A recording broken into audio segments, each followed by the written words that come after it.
Assalamualaikum warahmatullahi wabarakatuh. Ahlan wa sahlan bihudurikum بهذه الدراسة يعني العربية للأطفال وإن شاء الله أنتم ستدرسون مع أستاذة لهذه الدراسة يعني mata kuliah bahasa Arab untuk anak usia dini. Dan alhamdulillah mata kuliah ini sudah berapa kali Ustazah ampu dan kategori bahasa Arab untuk anak usia dini ini Ustazah arahkan kepada kosakata tematik sesuai dengan tema PIAUD. Kemudian bagaimana nanti kita memvariasikan pembelajaran materi bahasa Arab ini untuk pembelajaran PIAUD. Kemudian juga mempraktekkannya materi ini harusnya di lokasi langsung ya, tapi karena situasi kita pandemi, maka otomatis antum nanti akan membuatkan sebuah video pembelajaran yang cocok untuk anak TK. Dan aplikasi apa yang digunakan, maka itu diserahkan ke antum nanti secara otodidak gitu ya. Dan saya rasa antum sudah mampu untuk menggunakan aplikasi-aplikasi editing video yang ada di HP-nya atau di laptopnya. Sekarang, mata kuliah ini kita akan gunakan aplikasi Google Classroom. Di sini Ustazah akan mengampu mata kuliah untuk lokal A dan lokal B juga ya. Lokal A dan lokal B. Nah, jadi untuk lokal A dan lokal B, di sini Ustazah juga sudah siapkan sama ya lokal A dan B. Sudah ada RPS, silakan dipelajari dan disesuaikan dengan tema yang sudah Ustazah berikan gitu ya.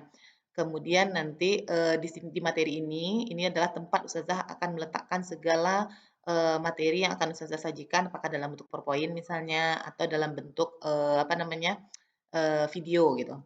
Kemudian buku daros sebenarnya ini tempat referensi, hanya saja kita tidak akan ini silahkan di-download saja nanti materinya. Kemudian tugas perkuliahan, segala tugas-tugas antum masukkan ke sini. Ya, masukkan ke sini apakah dalam bentuk makalah atau laporan atau RPPH nanti atau video masukkan ke sini. Kemudian segala sesuatu yang sudah ditampilkan dan perlu revisi nanti dimasukkan di bagian penilaian ini. UTS juga yang akan di sini tugasnya, nanti UAS juga di sini.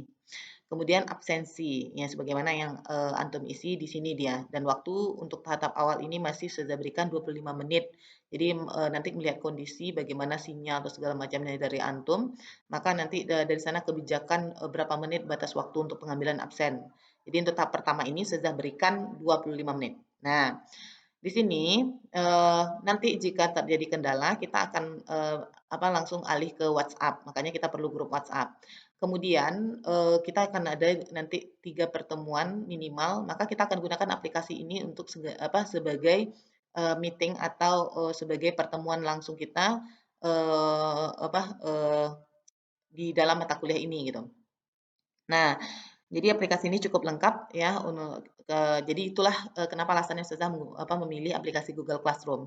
Kemudian untuk tugas-tugas nanti kita juga akan ada membuat belangko validasi misalnya jika ada, maka itu silakan coba kita buat dengan Google Form gitu ya. Oke, di sini Ustazah akan menjelaskan tentang RPS kita gitu ya. Tapi sebelumnya Ustazah mengucapkan ahlan wa sahlan bihudurikum ana أو اسمي ميليسا ريزي أنتم تستطيعون أن تقول يعني أستاذة ميزي يا وإن شاء الله نحن سندرس عن المدى العربية للأطفال ya.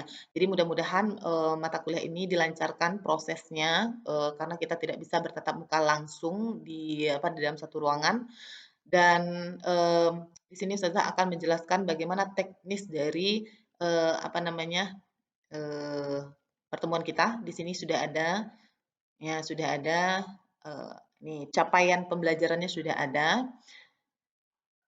Jadi untuk kategori ini ada sikap, pengetahuan, keterampilan umum, dan khusus. Jadi untuk kategori sikap dan keterampilan umum, ini adalah karakter yang akan ditanamkan di dalam mata kuliah ini. Makanya ini indikator ini tidak akan nampak pada kategori indikator di bawah gitu ya.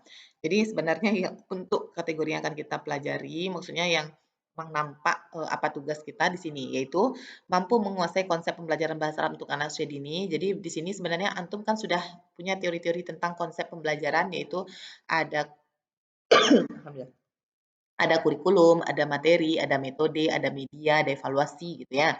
Maka di sini kita nanti arahkan ke bahasa Arabnya. Jadi kita tidak bisa meninggalkan konsep pembelajaran itu untuk bahasa Arab anak usia dini. Kemudian cuman untuk dari segi teori lengkapnya kita tidak akan apa namanya, tidak akan bahas itu, tapi kita lebih kepada pelaksanaannya nanti. Kemudian mampu menganalisa hasil observasi pembelajaran bahasa Arab untuk anak usia dini khususnya materi gitu ya. Jadi memang nanti antum akan ditugaskan nanti temanya ini silahkan dicek di dalam majalah-majalah TK anak, kemudian kemudian bagaimana menurut pendapat yang pemakalahnya atau observernya, oh ini bermasalah apa tidak, kemudian ini sudah pas apa tidak, atau kemudian nanti di kelompok ini akan merancang ya, akan merancang apa namanya, jadi dikuasai kosakata otomatis kita juga ada hafalan nanti, kemudian pengetahuan nih. Jadi antum akan merancang nanti seperti majalah gitu ya, tapi versi antum gitu.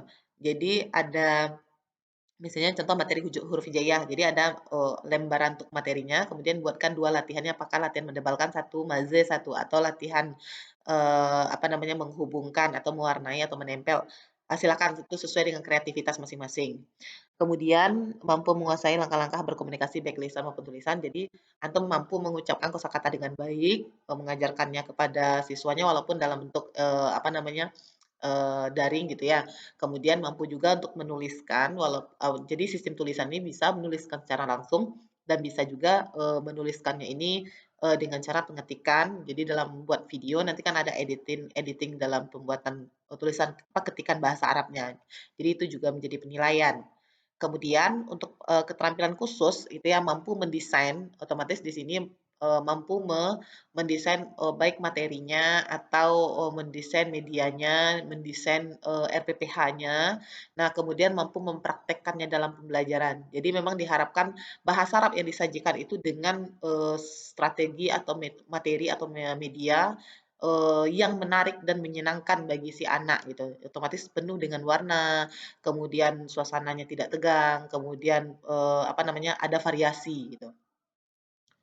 Nah, di sini kita ada 16 kali tatap muka. Jadi untuk tatap muka awal yaitu penjelasan RPS dengan dengan pembagian tugas. Kemudian nanti di pertemuan ke berapa itu ya? Nanti ada UTS gitu ya. Pertemuan yang ke berapa ini? Ya, pertemuan yang ke-9 UTS dan pertemuan 16 adalah UAS. Nah, berarti ada 13 kali tatap muka yang akan dijelaskan. Baik, di sini saya akan menjelaskan untuk yang 13 kali tatap muka. Jadi mulai dari pertemuan kedua ya.